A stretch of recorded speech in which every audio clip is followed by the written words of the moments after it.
Welcome back students, my name is Tahir and I graciously welcome you all to this wonderful platform of JK Bose Foundation classes. So आज हम हाजिर है science का paper लेकर जो कि सॉल्विड model paper है क्लास 8th के लिए सेशन 2024 के लिए.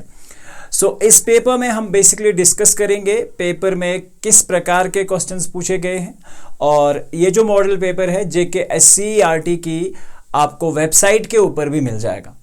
तो इसके बाद बचता है हमारे पास कश्मीरी पेपर और उसके बाद हम कोशिश करेंगे कि एक एक सेट और आपके लिए तैयार करें और आप तक एक एक सेट और भी हम पहुंचाएं. तो आपका भी एक फ़र्ज़ बनता है कि चैनल को जब भी आप वीडियो देख रहे हैं तो ऑब्वियसली आप अपने दोस्तों में ज़रूर शेयर करें. चैनल को अपने अगर कोई पर्सनल पेज वगैरह हैं तो उनमें भी शेयर करें ताकि ज़्यादा से ज़्यादा बच्चों तक ये इन्फॉर्मेशन जो है वो पहुंच सके. तो चलिए शुरुआत करते हैं आज के इस वीडियो में. आपको डिस्क्रिप्शन लिंक में बाकी सारे वीडियोस वगैरह जो है वो जो इससे पहले अपलोड हैं वो हमारी प्लेलिस्ट में है, आप वहां जाकर देख सकते हैं और वीडियो का PDF जो लिंक है वो डिस्क्रिप्शन में दिया जाएगा. तो चलिए बात करते हैं इस पेपर सॉल्विड पेपर की और इसमें बात करेंगे हम बेसिकली साइंस पेपर के ऊपर. तो सबसे पहले देखिए साइंस पेपर में आपके पास बिल्कुल सेम पैटर्न रहेगा. सिलेबस आपको मालूम है 8 चैप्टर है और सिलेबस का वीडियो हम ऑलरेडी पहले ही अपलोड कर चुके हैं और किस तरह का पेपर पूछा जाएगा आज ये हम डिस्कस करेंगे. देखिए सबसे पहले आपको 2.5 आवर्स का टाइम मिलेगा. 50 मार्क्स का आपका पेपर है. समेटिव असेसमेंट इस पेपर का नाम रहेगा और सबसे पहला जो सेक्शन है ये है मल्टीपल चॉइस बेस्ड क्वेश्चंस का, ठीक है, यानी कि MCQ. अगर आप इस चैप्टर को अच्छे से ध्यान में रखेंगे ना, बहुत आसान है इस चैप्टर में या इस पूरे पेपर में मार्क्स स्कोर करना बहुत आसान, ठीक है. तो सबसे पहले डर को दिल से भगा देना है कि पेपर पता नहीं कैसा होगा क्या होगा, ये सारी चीजें जहन से छोड़ दें. आप अच्छे से थारोली लेसन्स को पढ़ के जाइएगा, बस इतनी चीजें ध्यान में रखिएगा. लेसन में जो भी टॉपिक्स हैं उनको अच्छे से पढ़िए और अच्छे से तैयार करिए, ठीक है. पेपर बहुत सिंपल आने वाला है. अगर आप इस पेपर की भी बात करेंगे बहुत सिंपल क्वेश्चन पूछ रखे हैं, बहुत आसान क्वेश्चंस. जैसे कि पहला क्वेश्चन है हमारे पास, if O is a microorganism which lives in water. अगर O एक माइक्रो ऑर्गेनिज्म है जो कि वाटर में रहता है and reproduced by budding, identify the organism O from the microorganisms given below. ठीक है, तो हमारे पास ये माइक्रो ऑर्गेनिज्म्स जो हैं यहां पर आप देख सकते हैं वो एग्जैक्टली लिखे हुए हैं. तो इस कॉन्सेप्ट में जब हम बात करते हैं इस पूरे इस कॉन्सेप्ट के बारे में, देखिए यहाँ पे तो इसका आंसर जो है वो है आपका पार्ट नंबर C. ठीक, आगे बढ़ते हैं और देखते हैं क्वेश्चन नंबर 2. क्वेश्चन नंबर 2 में देखिए हमारे पास क्या है, फिजिक्स का क्वेश्चन है और फिजिक्स हो तो हम है The number of images formed by the two adjacent plane mirrors depend upon the angle between the mirrors. यहाँ पे एक मिरर दिखाया गया है और यहाँ पे, और ऑब्वियसली जितना इस इमेज का डिस्टेंस इस मिरर से दूर है इतना ही इस मिरर से दूर है.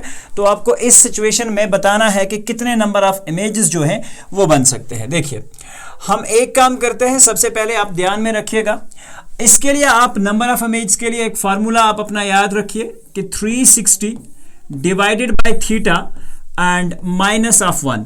अब ये 360 क्या है, 360 इज द कंप्लीट एंगल और थीटा क्या है, थीटा वो एंगल है जो इन दो मिरर्स के बीच में यहां पे बनाया गया है. This is your theta angle, ध्यान रखिएगा. अब जब आपको ये एंगल पता है, ठीक है, और हमारे क्वेश्चन में यहाँ पे देखिए ये एंगल जो है दे रखा है और ये एंगल हमारे पास यहाँ दे रखा है कि 60 डिग्री है. तो अगर हम यहाँ पे यूज करेंगे 360 डिवाइडेड बाय 60 माइनस ऑफ 1, इस फॉर्मूला को याद रखिए क्योंकि क्वेश्चन कुछ और भी बन के आ सकता है. तो इसको आप याद रखेंगे, 0 से 0 cancel, 6 are 36 minus of 1 that's exactly equal to 5 number of image. तो इसका करेक्ट आंसर जो है वो हो जाएगा 5. ठीक है, मैंने आपको तरीका भी बता दिया और क्वेश्चन का आंसर भी बता दिया. चलिए अब बात करते हैं नेक्स्ट पे, identify the natural source of air pollution. यानी कि नेचुरल सोर्स, कुदरती तौर पे क्या सोर्सेज हो सकते हैं एयर पोल्यूशन के.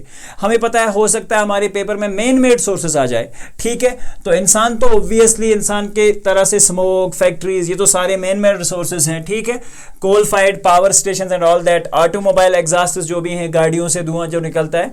लेकिन जहां पर नेचुरल की बात आई तो volcanic eruption and forest fire जो है इसका एग्जैक्ट आंसर जो है वो हो जाएगा. ठीक है, तो ये बेसिकली इसका एग्जैक्ट आंसर है. यहां पे हम बात करेंगे, देखिए ये जो आंसर है आपका, ये रीजन हो जाएगा इसका पार्ट नंबर डी। उसके बाद है the chemical formula of rust. तो basically this is going to be the answer for the same. ये केमिकल फार्मूला होता है रस्ट का, ठीक है। तो यहाँ पे आप देख सकते हैं। उसके बाद बहुत सिंपल सिंपल क्वेश्चन है, बहुत आसान आसान। Which name is suitable for drinking water. तो ड्रिंकिंग वाटर को बेसिकली एक नाम दिया जाता है, that's basically called as portable water, ठीक है। इसको क्या कहा जाता है, पोर्टेबल वाटर कहा जाता है, यानी कि पीने के लायक जो पानी होता है, ठीक है। उसके बाद है the way that's not use to conserve water. कौन सा तरीका ऐसा नहीं है जो यूज नहीं किया जाता, ठीक है। Not use to conserve water. देखिए रीयूज तो हम करते ही हैं पानी को, मान के चलो रिसाइकल होने के बाद जब पानी आता है, रिसाइकल, रीयूज, रिड्यूस, ये सारी चीजें हैं, but the word replace is not the way. तो basically this is going to be your answer as well, ठीक है। आगे बढ़ते हैं। बहुत सिंपल से कॉन्सेप्ट से और बहुत सिंपल क्वेश्चन से। यहाँ पे अगर आप देखेंगे हमारे पास exactly identify the microorganisms shown in the figure below. Biology का क्वेश्चन है, ठीक है। बहुत सिंपल सा क्वेश्चन है, बहुत इजी वे क्वेश्चन है। तो इसका ऑप्शन जो है, सबसे पहले आपके पास है पार्ट ए गियार्डिया, इसे एक्चुअली बोला जाता है गियार्डिया। दूसरा है हमारे पास टाइपानोजोमा, और उसके बाद है यूग्लिना एंड अमीबा। 4 ऑप्शंस हैं जो कि करेक्ट है, यानी कि पहला जियार्डिया है, दूसरा जो है हमारे पास ट्राइपानोजोमा है, और तीसरा यूग्लिना एंड अमीबा। ये पहला, दूसरा, तीसरा और चौथा, ठीक है। तो इन फिगर्स को अच्छे से याद रखिएगा। उसके बाद जो क्वेश्चन हमसे पूछा गया है, देखिए based on the case based question से ध्यान रखिएगा। इस केस को आप अच्छे से समझिए और पढ़िए, ठीक है। आप एक देखिए, एक प्लांट हमारे पास दे रखा है, बी में एक प्लांट है और सी में एक प्लांट है। ये थोड़ा सा मुरझाया हुआ दिख रहा है, इसमें थोड़ी बहुत जान दिख रही है और ये अच्छा ग्रोथ में है, ठीक है। अब देखिए यहाँ पे हमारे पास एक पैराग्राफ लिख रखा है जिससे हमें बहुत सारी चीजें बताई गई हैं। केस क्या है, a student performed an activities to show the effect of manure. एक स्टूडेंट ने एक एक्टिविटी करी जिसमें इफेक्ट दिखाया गया कि खाद वगैरह डालने का क्या इफेक्ट पड़ सकता है इन प्लांट्स के ऊपर। तो उसने क्या किया, उसने डिफरेंट तरह के फर्टिलाइजर्स को मिक्स करके इन सीडलिंग्स के अंदर डाला। He took 3 pots A, B and C, जैसा कि दिखाया गया है, and same kind of seedling as shown in the below. एक ही तरह के, एक ही बीज, एक ही क्वालिटी के। Pot A contains ordinary soil, इसमें बिल्कुल ऑर्डिनरी सोयल है जिसमें और कोई चीज ऐड करके नहीं है, विदाउट एनी मैनवर और फर्टिलाइजर, उसमें कोई भी खाद वगैरह नहीं डली हुई है। पॉट बी में सोयल है, उसके अंदर मिक्स किया गया है मैनवर, और pot C contains soil mixed with fertiliser. Manure यानी कि जो घर में खाद बनती है हमारी, ठीक है, और फर्टिलाइजर्स जो कि आर्टिफिशियली बनाई जाती है, ठीक है। 2 चीजें आप ध्यान में रखिएगा। The important types of manures are farm yard manure, ये लिखा गया है मैनवर के फॉर्म, FYM जिसे कहा जाता है, ग्रीन मैनवर यानी कि GM जिसे कहा जाता है, compost, sea manure and obviously poultry manure. उसके बाद while the important types of fertilisers जो बनाए जाते हैं वो नाइट्रोजन फॉस्फेट होता है, पोटैश होता है, NPK जिसे बोलते हैं, खाद जो हम घरों में इस्तेमाल करते हैं। Other fertilisers are also use like urea, calcium, ammonium nitrate, CAN and all that. तो ये सारी चीजें यूज की जाती है। अब देखो इस पे क्वेश्चंस क्या पूछे गए हैं, बहुत सिंपल और बहुत इजियर क्वेश्चंस पूछे गए हैं। क्वेश्चन क्या है हमारे पास, which pot contains soil that is mixed with potash and urea. तो हमें यह बताना है कि किस पार्ट में पोटैश और यूरिया है, that is pot number C obviously. उसके बाद है Part C shows the maximum growth in comparison to Part B. This is because इनमें से कौन सा ऑप्शन आ सकता है, तो देखिए इसका जो एग्जैक्ट ऑप्शन है ऑप्शन नंबर C है। फर्टिलाइजर्स जो होते हैं वो रिच होते हैं प्लांट न्यूट्रिएंट्स में, यानी कि इनमें सारे प्लांट न्यूट्रिएंट्स अवेलेबल होते हैं। तो इसी वजह से फास्फोरस उसमें है, पोटेशियम है, तो प्लांट को वो सारे ही न्यूट्रिएंट्स मिल रहे हैं जो उसकी अच्छे से ग्रोथ हो पा रही है। दैट्स वाई पार्ट C में आप जो ग्रोथ देख रहे हैं वो बहुत अच्छी है। Identify the correct match in the manure fertilisers, ठीक है। तो यहां पे आपके पास बहुत सारे ऑप्शंस हैं और इसका जो करेक्ट ऑप्शन है that's your part number D कि NPK जो होता है ये केमिकल फर्टिलाइजर्स है, और FYM और GM जो होते हैं ये दोनों मैनवर्स में आते हैं। तो ये चीज आप समझिए, ये हमारे उसमें भी लिखा हुआ है पैराग्राफ के अंदर भी। उसके बाद है असर्शन एंड रीजन। असर्शन क्या होता है, आपके पास एक असर्शन लिखी जाती है, एक काम लिखा जाता है और उस काम के होने का रीजन लिखा जाता है। अगर आपके पास दोनों करेक्ट हैं, अगर दोनों करेक्ट है तो आप लिखोगे both assertion A and reason are correct and reason is the correct explanation of the part A, अगर ये सिचुएशन है। नहीं तो दूसरा आपके पास रीजन है, अगर दोनों ठीक भी है, यानी कि एक भी ठीक है दूसरा भी ठीक है, अगर आर नहीं कर रहा है, दूसरा रीजन जो है उसका उसके साथ कोई भी, जैसे मान के चलो एक एग्जांपल मैं ले लेता हूं, बहुत सिंपल सी एक एग्जांपल है, मैं कहूंगा light travels in straight lines, ठीक है, light travels in straight line, ये मैंने आपको एक असर्शन दे दिया कि लाइट जो है वो स्ट्रेट लाइन में ट्रेवल करती है। और दूसरा मैं आपको इसका रीजन लिखता हूं कि drinking water is called as portable water, drinking water is called as portable water, ठीक है, drinking water is called as portable. आप कहोगे सर ये तो दोनों असर्शन भी ट्रू है और रीजन भी ट्रू है, बट रीजन का कोई लेना देना ही नहीं है किसके साथ, असर्शन के साथ। समझ रहे हो बात? इस तरह के भी क्वेश्चंस पूछे जा सकते हैं। या तो ऐसा हो सकता है कि असर्शन ट्रू है और रीजन गलत है, ठीक है, असर्शन ए फॉल्स है या रीजन करेक्ट है, ये सारी सिचुएशंस आ सकती है। चलिए तो इसके बेस पे अब क्वेश्चंस देखते हैं कि किस तरह के क्वेश्चंस पूछे गए हैं। देखिए हमारे पास क्वेश्चन है assertion A, the bubbles of gas may be formed on the electrodes. जो बैटरी के इलेक्ट्रोड्स वगैरह होते हैं, जब इलेक्ट्रिसिटी पास की जाती है मॉइस्चर की वजह से, या तो उन पे एग्जैक्टली इलेक्ट्रोड्स पे कुछ ना कुछ गैस बबल्स फॉर्म होंगे। और इसका रीजन क्या दे रखा है कि the passage of an electric current through a conducting solution causes chemical reaction. क्योंकि बैटरी के अंदर एक कंडक्टिंग सोल्यूशन डला होता है, आपको पता ही है, डाइल्यूट एसिड होता है, ठीक है, तो इसकी वजह से ये होता है कि एग्जैक्टली केमिकल रिएक्शन की वजह से ये सारी चीजें होती हैं। तो यहां पे इसका आंसर अगर आप देखोगे, बोथ असर्शन ए और रीजन आर दोनों ही ट्रू है कि हाँ ऐसा पॉसिबल है, और ये दोनों एग्जैक्टली ट्रू हैं, और ये ही रीजन है जो इस बात को प्रूव करता है। तो इसलिए हमने लिखा है कि आर जो है वो करेक्ट एक्सप्लेनेशन है रीजन ए की। उसके बाद नेक्स्ट क्वेश्चन पढ़ते हैं, question number 12, assertion A, graphite is a non metal. Graphite एक नॉन मेटल है। रीजन आर लिखा है, it is the only non metal which is good conductor of electricity.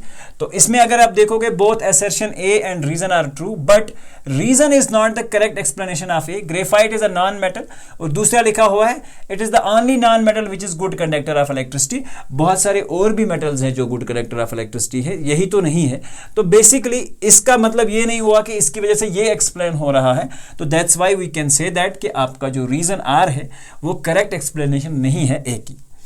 Assertion हमारे पास है, lightning strikes could destroy life and property. हमको पता है कि अगर आसमान से आने वाली बिजली कहीं पे भी लगेगी तो वो ऑब्वियसली प्रॉपर्टी को नुकसान करेगी, लेकिन lightning conductors can protect buildings. लेकिन लाइटिंग के जो कंडक्टर्स होते हैं, ठीक है, वो प्रोटेक्ट कर सकते हैं बिल्डिंग को। देखो असर्शन जो है, both assertion A and reason are true, दोनों ट्रू है, बट यहां पे भी रीजन जो है वो करेक्ट एक्सप्लेनेशन नहीं है आपके इसकी असर्शन की, ठीक है। बहुत सिंपल सा कॉन्सेप्ट है।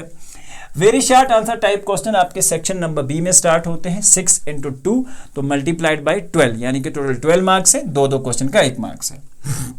तो अब देखो 13 क्वेश्चन तक आप बगैर किसी परेशानी के कर सकते हैं, सिर्फ आपको एमसीक्यूज आने चाहिए करने बस।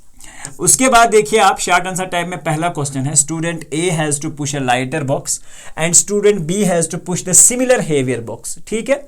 सिमिलर ऐसा मान के चलो कि एक तरह के बॉक्स दिखने वाले हैं, एक हेवियर है एक स्मॉलर है, ठीक है, एक थोड़ा लाइटर है एक हेवियर है, दो बॉक्सेस हैं, एक का बॉक्स भारी है दूसरे का बॉक्स जो है थोड़ा सा लाइट है। On the same floor who will have to apply the large force and why, किसको ज्यादा फोर्स लगानी पड़ेगी और रीजन क्या होगा। देखिए student B will have to apply a larger force, क्योंकि उसे एक हेवियर ऑब्जेक्ट को पुश करना है, because they are pushing basically a heavier box. The force needed to move an object is influenced by its weight, obviously weight का impact तो आएगा ही, तो ये रीजन है। And since student B's box is heavier so it requires more force to get it moving, तो obviously इसको move करने के लिए इसे ज्यादा फोर्स चाहिए होगा। दूसरा क्वेश्चन है, why do new automobile tyres have deep grooves. आपने देखा है टायर्स को बीच में कटिंग करके होती है ताकि स्लिपिंग वगैरह से वो बच सके, ये है मेन रीजन, ठीक है। तो new car tyres basically have, new car या पुराने कार की हम बात करें, अब न्यू कार्स में बहुत ज्यादा से डीपली दिए हुए हैं। New car tyres have deep grooves, it is basically to improve the traction on the roads, ताकि रोड पे जो स्टेबिलिटी है वो बनाई जा सके। और दूसरी स्पेशली इन वेट कंडीशंस या विंटर्स में जहां स्लिपिंग के बहुत ज्यादा चांसेस होते हैं, these grooves help prevent skidding by channelling water away. So इनमें से जो पानी वगैरह होता है वो निकल के चला जाता है तो स्लिप नहीं होता है। They also enhanced handling during driving, और ड्राइविंग में भी बहुत आसानी होती है इन चीज़ों से, ग्रिप पकड़ती है ये चीज़ें नीचे ज़मीन पे। Additionally the grooves contribute to even tyre wear making them last longer, और इसकी वजह से वो ज़्यादा देर तक चल सकते हैं tyres, and help dissipate heat for better safety and performance, और ये हीट को भी डिसिपिएट करते हैं ताकि अच्छी परफॉर्मेंस दे सके टायर्स। उसके बाद एक और एग्जाम्पल है, एक और क्वेश्चन है, देखिए बहुत सिंपल है। Give two differences between a zygote and foetus, तो इनके बीच के दो डिफरेंसेस आपको बताने हैं। Zygote is basically the initial cell formed by the fertilisation making the start of development, एक स्टार्ट ऑफ डेवलपमेंट होती है किसी भी नए ऑर्गन की या नए ऑर्गेनिज्म की। So it is tiny and simple, ये बहुत टाइनी होता है, छोटा होता है इन कंट्रास्ट। और अगर इसके रेसम में हम देखें फीटस के बारे में, तो it's basically a later stage, उसके बाद वाला आने वाला स्टेज है विथ रिकॉग्नाइजेबल ह्यूमन फीचर्स, ठीक है, और उसमें आपको ह्यूमन फीचर्स भी दिख सकता है, एंड डेवलप्ड ऑर्गन्स भी होते हैं इसके अंदर। The zygote represents the early embryonic phase while the foetus is more complex and advance stage. ये पहली स्टेज है, ये बाद में आने वाली स्टेज है। तो ये बहुत सिंपल चीज़ें हैं जो आपको समझ आनी है। यहाँ पे आप देखिए इसमें बहुत सारी चीज़ें हैं जो आप समझ सकते हैं और जो आपको करनी भी चाहिए। देखिए सबसे पहले ये जो एंगल होता है, मे बी अगर आपसे कभी इस एंगल के बारे में पूछा जाए तो this is basically called as the glance angle, ध्यान रखिएगा, ठीक है, ये इसको ग्लांस एंगल कहा जाता है। And same way this is also. आपकी हमेशा हमें पता है कि ये आई के दो बराबर होता है, इंसिडेंट रे और आर हमारे पास दिया गया है। देखिए आपके पास दिया हुआ है कि keeping in the view of the figure what will be the angle of the incidence when the sum of the angle of incidence and reflection is 100। इन दो का सम हमें दे रखा है कि ये दोनों का सम 100 है। रिफ्लेक्शन का फर्स्ट लॉ जो है वो बताता है कि आपका angle of incidence is always equal to angle of reflection, ठीक है, बात को समझिएगा कि एंगल ऑफ इंसिडेंस जो होती है वो हमेशा एंगल ऑफ रिफ्लेक्शन के बराबर होती है। This is the first law, angle I is always equal to angle R. तो हमें दे रखा है कि angle I plus of angle R दोनों है बराबर 100 के, ठीक है, समझिएगा बात को। अब ये दोनों बराबर हैं तो मैं ऐसा काम कर सकता हूं कि दोनों की जगह अगर ऑब्वियसली न्यूमेरिकली दोनों इक्वल हैं बाय द फर्स्ट लॉ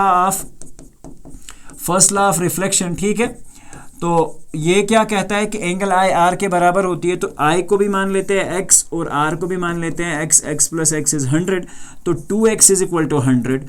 तो आपका x यानी कि एक एंगल का वैल्यू आ जाएगा 100 डिवाइडेड बाई 2, तो इसका मतलब है कि 50 डिग्री का एंगल होगा आपका ये, ठीक है। यहाँ पे आप एक और चीज़ समझिए कि ये 50 है और हमारे पास अगर ये वाला एंगल 50 डिग्री है और ये वाला भी 50 है, आप मुझे बता सकते हो कि ये दो एंगल्स किसके बराबर होंगे? ऑब्वियसली देखो अगर ये 50 है ये 50 है तो ऑब्वियसली ये भी आपका 40 डिग्री होगा, ये भी आपका 40 डिग्री होगा। मैथमेटिकली आपने पढ़ा होगा कि जब एक लाइन के ऊपर कोई भी नंबर ऑफ एंगल्स बनते हैं तो दे बेसिकली फॉर्म है लीनियर पेयर, और लीनियर पेयर का सम हमेशा 180 होता है। 180 में से अगर आप 100 निकाल देंगे तो 40 इधर बचा 40 इधर बचा, तो आपका ग्लांस एंगल भी निकल के आ जाएगा वो कि 40 है, जो कि इस चैप्टर में हमें नहीं दे रखा है या इस पर्टिकुलर क्वेश्चन में हमें करने को नहीं बोला गया है। नेक्स्ट क्वेश्चन है हमारे पास क्वेश्चन नंबर 18। देखिए और समझिए क्वेश्चन को। What are the various characteristics of the image formed by a plane mirror. एक प्लेन मिरर के क्या कैरेक्टरिस्टिक्स ऑफ इमेज होते हैं मैं आपको सिंपल बता दूं।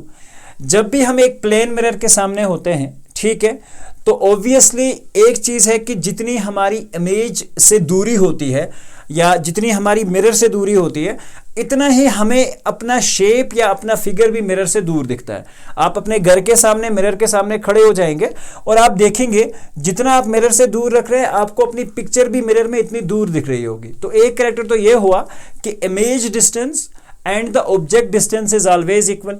दूसरी बात यह है कि आप अपना राइट हैंड ऊपर उठाते हो, आपकी इमेज को आपको लगता है कि वो लेफ्ट हैंड ऊपर कर रहा है, तो इसे एक्चुअली लेटरल इन्वर्जन कहा जाता है। यानी कि जो प्लेन मिरर होता है इसके अंदर लेटरल इन्वर्जन होता है, ठीक है। तो इस तरह के बहुत सारे कैरेक्टरिस्टिक्स हैं जो है वर्चुअल इमेज बनाती है, नॉट प्रोजेक्टेबल ऑन द स्क्रीन, जिसे हम स्क्रीन पे प्रेजेंट नहीं कर सकते उसे वर्चुअल इमेज कहा जाता है। अपराइट होती है, अपराइट का मतलब ये है कि अगर मान के चलो ये सर है, आपको सर ही दिखेगा सामने, ऐसा नहीं है कि कोई इमेज आपको उल्टी दिखेगी, तो this is the one of the way. दूसरी बात इक्वल साइज, यानी कि जितना ये पेन दिख रहा है इतना ही एग्जैक्टली आपकी मिरर में भी दिखेगा, ठीक है, इसका साइज छोटा या बड़ा नहीं हो सकता। उसके बाद है सेम डिस्टेंस यानी कि जो मैं बात कर रहा था कि आपकी इमेज डिस्टेंस और ऑब्जेक्ट डिस्टेंस दोनों बराबर होते हैं। लेटरल इन्वर्जन की मैंने बात की कि आपका राइट वहां लेफ्ट दिखेगा और लेफ्ट वहां राइट दिखेगा। तो ये कैरेक्टरिस्टिक्स होते हैं बेसिकली प्लेन मिरर के अंदर। Question number 19, what happens when dilute sulphuric acid is poured into a copper plate. Second, iron nails are placed in copper sulphate solution. देखिए बहुत सिंपल है, write the word equations for the reactions involved. आपको इसकी word equations देनी है। तो dilute sulphuric acid H2SO4 को जब एग्जैक्टली हम कॉपर के साथ मिलाते हैं Cu के साथ, तो रिएक्शन होने के बाद ये CuSO4 एक्वस सोल्यूशन होता है और H2 आपको गैस की फॉर्म में हाइड्रोजन निकल जाता है। Iron nails in copper sulphate solution result in iron sulphate, ठीक है, formation and copper deposition. FeS plus CuSO4 aqueous solution और उसके बाद क्या है FeSO4 में एक्वस एंड देन Cu, ठीक है। Next, moving with the next concept. उसके बाद है short answer type question. Section C में आपसे 3 क्वेश्चंस पूछे जाएंगे, 5 3 15 मार्क्स आपको करने हैं। देखिए क्वेश्चन क्या पूछा गया है, lightning and thunder takes place in the sky at the same timing. Lightning जो होती है और जो आवाज आती है, ठीक है, दोनों चीजें यानी कि लाइटनिंग और आवाज आना, आसमान के गरजने का, वो एक साथ होता है। हमसे क्वेश्चन पूछा जा रहा है कि क्यों ऐसा होता है, क्यों ऐसा होता है कि हमें लाइट पहले दिखती है और साउंड बाद में दिखता है। तो इसका सिंपल वर्ड्स में अगर आप आंसर लिखना चाहो तो आप ये कहोगे कि speed of light is more than the speed of sound, that is why speed light is seen first and the sound is seen after, or sound is heard after some time. Light travels much faster than the sound. बहुत simple सा concept है। When lightning occurs, the light reaches the observer almost instantly. उसी वक्त ही पहुंच जाती है, but allowing them to see immediately. However, the sound of the thunder takes longer time to reach the observer because sound travels at a slower speed. तो यहां तक भी आप इसका आंसर जो है वो लिख सकते हैं, ठीक है। उसके बाद कुछ और चीजें important. The delay between the seeing lightning and hearing thunder is due to the difference in the speeds of their sounds. तो ये रीजन हो सकता है। बहुत सिंपल सा क्वेश्चन है और इस तरह के क्वेश्चंस आपसे डेफिनेटली पूछे जाएंगे। दूसरा है, देखिए, A child studying in a coastal region tests the drinking water and also sea water with his tester. एक चाइल्ड जो कि कोस्टल रीजन में रहता है, उसने टेस्ट किया ड्रिंकिंग वाटर को एंड सी वाटर को, दोनों को टेस्ट किया। And after he finds that जो कि टेस्टर में कंपास का निडल लगा होता है, ये डिफ्लेक्ट करता है more in case of sea water, ये डिफ्लेक्ट करता है सी वाटर में। व्हाट आर द रीजंस, ऐसा क्यों होता है? देखिए, सी वाटर के अंदर मोर सॉल्ट्स डिसॉल्व है, इंक्रीजिंग इट इज कंडक्टिविटी, जिसकी वजह से कंडक्टिविटी इंक्रीज हो जाती है। और जनरली आप ध्यान रखेंगे कि जो भी आपके घर में पीने का पानी होता है, it's bad conductor of electricity. लेकिन ध्यान रखिएगा कि उस पानी के अंदर आप जाके कोई एक्सपेरिमेंट नहीं करिएगा, क्योंकि उसमें एग्जैक्टली साल्ट्स जो है वो मिले होते हैं जो हमारे घर में। लेकिन अगर आप सिंपल वाटर लेंगे जो कि साल्ट से दूर बहुत हो, यानी कि जिसमें बिल्कुल भी साल्ट्स ना हो, तो इलेक्ट्रिसिटी को कंडक्ट नहीं करेगा, क्योंकि उसमें वाइड स्पेसेस बहुत ज़्यादा होती है और ये रीज़न है। This allows a higher flow of electric current. Salt जब होगा, स्पेसेस फुल हो जाएंगी तो इलेक्ट्रिक करंट फ्लो करेगा, resulting in a larger deflection of the compass needle. तो यही रीजन है कि सी वाटर के अंदर बेसिकली साल्ट प्रेजेंट होता है, उसकी वजह से डिफ्लेक्शन देखने को मिलती है। The mobile ions in sea water contribute to the stronger magnetic field around it. तो ये सारी चीजें आप अगर नहीं भी लिखना चाहोगे तो that is enough, first 2 lines are enough for this question. The electromagnetic interaction with the compass needle is more pronounced due to the higher concentration of ions. तो ये सारी चीजें आप अच्छे से समझ सकते हैं। उसके बाद है क्वेश्चन नंबर 22। क्वेश्चन नंबर 22 की अगर हम बात करें, देखिए, define asexual reproduction and define 2 methods of asexual reproduction. तो बेसिकली एसेक्सुअल रिप्रोडक्शन क्या होती है, सिंपल वर्ड्स में समझते हैं। Is a mode of reproduction where offsprings are produced without the involvement of gametes. ठीक है, गैमेट्स के इन्वॉल्वमेंट के बगैर ही जो रिप्रोडक्शन आपकी होगी, so that's basically asexual reproduction. ठीक है, तो यहाँ पे स्पर्म एंड एग जो है and the fusion of the genetic materials form 2 parents. In asexual reproduction, a single parent gives rise to genetically identified offsprings. ठीक, 2 methods of asexual reproduction in animals are, एक तो binary fission है और दूसरा budding है। Binary fission क्या होता है? This method basically involves the division of single parent organism into two equal sized, यानी कि जिसमें एक सिंगल पेरेंट जो होता है वो इक्वली साइज में ऑर्गेनिज्म जो होता है जो इक्वली साइज यानी कि डॉटर ऑर्गेनिज्म में कन्वर्ट हो जाता है, और each of spring receives a copy of the parents genetic material, यानी कि हर एक ऑफ स्प्रिंग के अंदर जो नया हमारे पास जो ऑर्गेनिज्म आता है उसमें वो क्वालिटीज देखी जाती हैं, resulting in identical individuals. Binary fission is commonly observed in simple organisms like bacteria and some single-celled organisms में देखा जाता है. उसकी examples भी साथ में लिखी हुई है. Budding is basically a process in which a small outgrowth or bud, जो bud होता है, that develops on the body of the parent organism. ठीक है, this bud eventually grows into a genetic identical individual and detached from the parent. Budding is observed in organism such as hydra, a type of freshwater organism जो होता है, hydra में ये देखा जाता है, and certain types of corals. Now second is, अगर हम सेकंड की बात करें यहाँ पे क्वेश्चन नंबर 23 जो है हमारे पास, how is excessive accumulation of carbon dioxide in the atmosphere related to the global warming. देखिए, एक्सेस ऑफ कार्बन डाइऑक्साइड की वजह से कैसे ग्लोबल वार्मिंग होती है, एक लॉन्ग आंसर टाइप में क्वेश्चन है, ध्यान रखिएगा. Excessive accumulation of carbon dioxide in the atmosphere is closely linked to the global warming. ठीक है, due to the green house effect, when humans burn fossil fuels, जो हम घरों में fossil fuels जलाते हैं, such as coal है, oil है, natural gas है, for energy, it releases large amount of carbon dioxide, जिसकी वजह से बहुत ज़्यादा कार्बन डाइऑक्साइड होता है into the atmosphere. CO2 in greenhouse gas, CO2 जो है एक ग्रीन हाउस गैस है, that traps heat from the sun, जो सन से आने वाली हीट को ट्रैप कर लेता है. ठीक है, यानी कि बाहर नहीं जाने देता वापस, preventing it from escaping back into the space, जो कि इस गैस को वापस स्पेस के अंदर नहीं जाने देता. उसके बाद क्या होता है, जैसे ही CO2 का लेवल इंक्रीज हो जाता है, अर्थ's नेचुरल बैलेंस इज डिस्टर्ब्ड. ठीक है, तो अर्थ की जो नेचुरल बैलेंस होती है वो डिस्टर्ब हो जाती है, leading to an enhanced green house effect, जिसकी वजह से इनहैंस्ड ग्रीन हाउस इफेक्ट होता है.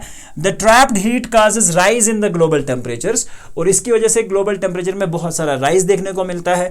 ठीक है, contributing to the climate change and global warming, जिसकी वजह से क्लाइमेट चेंज और ग्लोबल वार्मिंग जैसे इफेक्ट्स जो है वो देखे जाते हैं.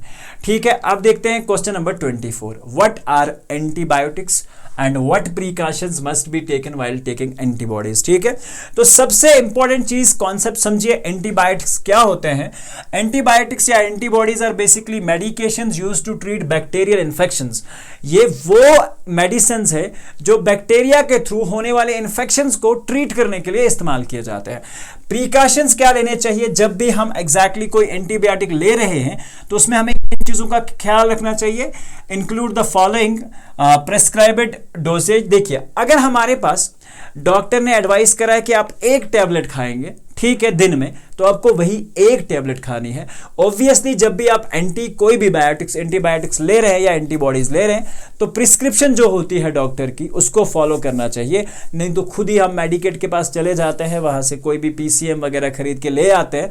लेकिन हमें हमेशा से ध्यान रखना चाहिए कि वो डॉक्टर को इसमें इन्वॉल्व करना बहुत जरूरी है. ठीक है, अवॉइडिंग अल्कोहल कंसिडरेशन और प्रोबायोटिक्स. ठीक है, maintain gut health, being aware of the potential food interactions, reporting allergies or side effects. अगर इसका हम इस तरह से इस्तेमाल करते रहे तो इससे ऑब्वियसली साइड इफेक्ट्स हो सकते हैं, जैसे एलर्जी है, बाकी चीज़ें हैं, हेडेक हो सकता है, वोमिटिंग हो सकती है, डायरिया हो सकता है. डिफरेंट एंटीबॉडीज़ में डिफरेंट तरह के इफेक्ट्स देखे जाए हैं, साइड इफेक्ट्स देखे जाते हैं. तो हमेशा से इन चीज़ों का ख्याल रखना चाहिए. और हमेशा से दूसरी चीज़ है कि it is important to consult a health care professional, यानी कि एक डॉक्टर से बात करनी चाहिए जब भी हम एंटीबायोटिक्स ले रहे हैं. और जो भी वो डोज वगैरह देता है और जब वो कहता है कि इनको स्टॉप कर दो, तब हमें स्टॉप कर देना चाहिए ट्रीटमेंट विदाउट देयर एडवाइस।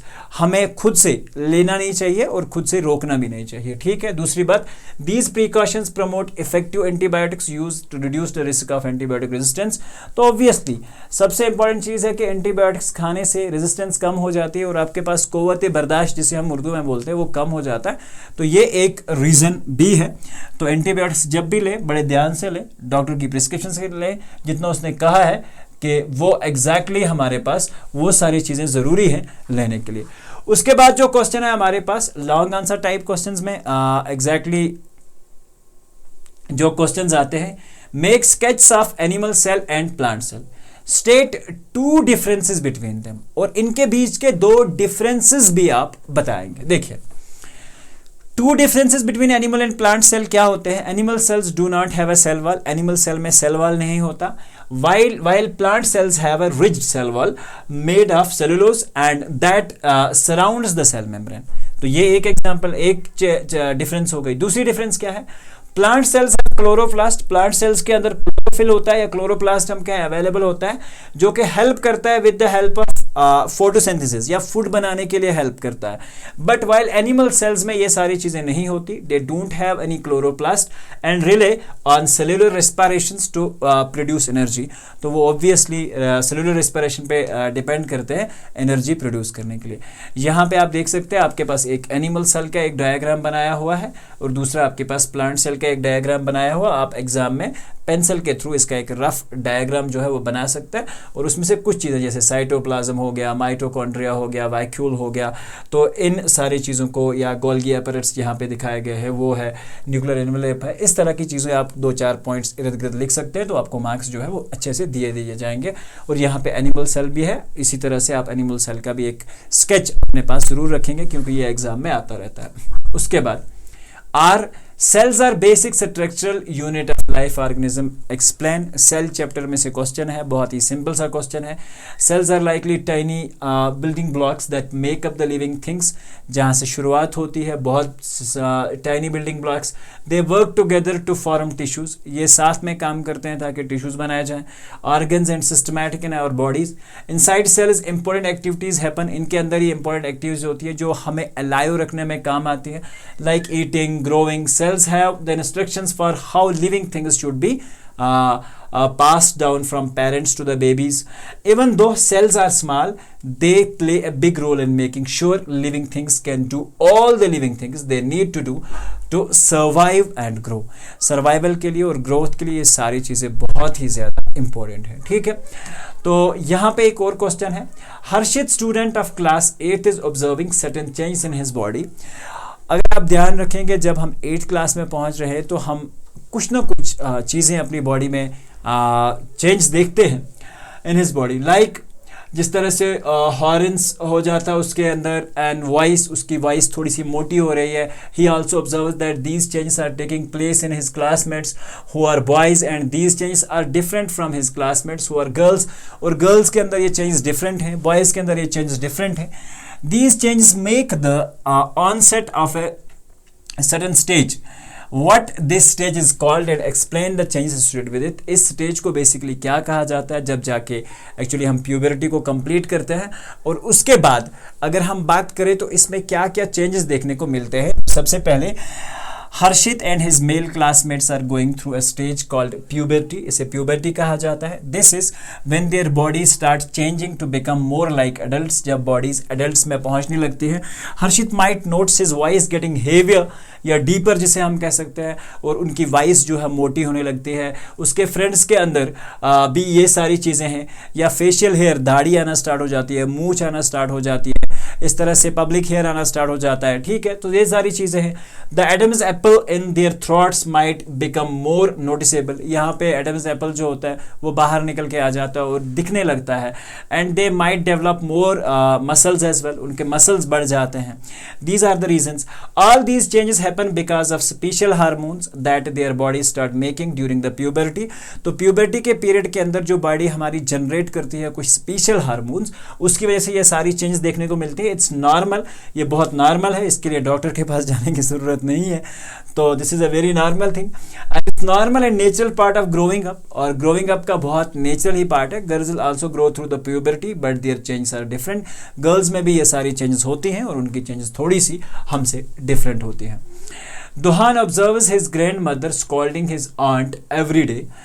दुहान है वो अपनी ग्रैंड मदर को स्कॉल्ड करते हुए देखता है हर रोज़, for giving birth to 3 baby girls instead of a boy. तो यानी कि उसकी आंट के जो बेबीज़ होते हैं सिर्फ गर्ल्स होते हैं, और उसे उसका जो ग्रैंड मदर है यानी कि ग्रैंड फादर है वो स्कोल्ड करता है इस बात पे। दुहान इमीडिएटली स्टूड अप, वो खड़ा होता है और अपनी आंट का साइड लेता है और उसे ये कहता है कि एक लड़का पैदा होना या एक लड़की पैदा होना ये कभी एक माँ के हित में नहीं होता है या उसके कंट्रोल में नहीं होता है, ठीक है। Which makes fertilized egg develop into a boy और गर्ल। तो क्या साइंटिफिक मैकेनिज्म है उसे समझाना चाहिए अपने ग्रैंड फादर को कि वो इस बात को समझ पाए। तो देखिए, The sex of a baby is determined by the chromosomes carried by the sperm during fertilization। जब एक मेल और फीमेल के अंदर फर्टिलाइजेशन प्रोसेस होता है तो उस दौरान क्रोमोसोम्स जो कैरी करते हैं, ठीक है, जो स्पर्म कैरी करते हैं, the father sperm can carry either an X resulting in a girl और a Y chromosome resulting in a boy. तो the mother's egg always carries an X chromosome, ठीक है, उसमें एक्स क्रोमोसोम होता है। If an X carrying sperm fertilizes the egg, और अगर ये एक्स कैरिंग स्पर्म जो होता है ये फर्टिलाइज करता है एग में, the baby grown is exactly x and x, क्योंकि इसमें एक्स और एक्स होता है तो दैट इज एक्सेस उसकी हो गई तो फीमेल एक्स एक्स हो जाएगी। And if a Y carrying sperm fertilized the egg, the boy is male X and Y. This process is random and not under anyone's control. ये process किसी के भी कंट्रोल में नहीं होती है, ना एक बॉय के कंट्रोल में होती है और ना ही एक फीमेल के कंट्रोल में होती है। This is a natural process और ये आउट ऑफ कंट्रोल है। Emphasising the scientific mechanism behind the development of a boy और अ गर्ल। तो ये मैकेनिज्म वो समझा सकता है अपने ग्रैंडफादर को, उसे कह सकता है कि इसमें की कोई भी गलती नहीं है। तो देखिए, अगर आप देखेंगे क्रिटिकल थिंकिंग पे क्वेश्चन आ रहे हैं, बहुत सिंपल सी चीज़ों पे क्वेश्चंस आ रहे हैं, तो ये ऐसा नहीं है कि जो भी आपने कॉन्सेप्ट्स पढ़े हैं क्वेश्चन वहीं से आएंगे, कहीं बाहर से नहीं आएंगे। बट मेक श्योर कि आप चीज़ों को अच्छे से, कॉन्सेप्ट्स को अच्छे से पढ़ के जाता है। I hope we are only back with one more subject that's Kashmiri, और नेक्स्ट वीडियो जो मिलेगा आपको इंशाल्लाह वो एग्जैक्टली आपको कश्मीरी का वीडियो मिलेगा। तो moving ahead here is a very big thanks for all of you for watching these all the videos, और इन वीडियोस को इतना सारा प्यार देने के लिए। तो ऑब्वियसली वीडियोस को शेयर करें, अपने दोस्तों को कहें कि चैनल को अपने दोस्तों में शेयर करें ताकि हर एक तक ये इन्फॉर्मेशन पहुंचती रहे, ठीक है। बहुत ही जल्दी 50K सेलिब्रेशंस भी होने वाले हैं और आई होप कि उस दिन आपके लिए कुछ ना कुछ स्पेशल जो है वो आपको दिखाया जाएगा। तो इंशाल्लाह मिलते हैं एक नए वीडियो में। जब तक के लिए अपना ढेर सारा ख्याल रखें, पढ़ते रहें और चैनल को अपने दोस्तों में ज़रूर शेयर करते रहें। Thank you and God bless you.